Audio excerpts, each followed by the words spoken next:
kokan la man Bougane Gueye ko àndal Baye Sogui ku leen yónni Ismaïla Yassine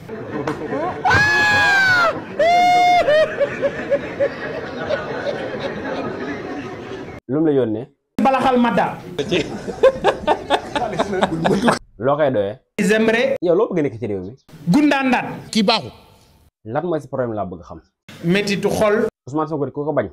sa xol du neex loolu mooy lii dëgg waay. seen coalition bu bees bi noo gisee xusma ñàpp la yow moom xam na yaa poo wax ji li ñuy wax moo ëpp li ñuy jëf kon ku la joxoon réew mi noo koy gouverner gouverner ci ay wax yow la moo tax mënoo noppi def na sa morom yi maanaam lammiñ bi moo mënul téye secret loolu feebar la ñun ñëpp xam nañu ko. xaaral ma fenal Sonko ndax nga jëm seen bi non ñun mën nañoo fen bi bàyyi leen ñu fen bi léegi nga fenal ñu déglu la su ma doom bi dafa ñëw fekk su ma nekk sac bu noir bi ma teg ko mu ne mais papa j'ai vu que ce sac là est toujours là ça bouge pas ma ne ko oui c'est mon sac pour la prison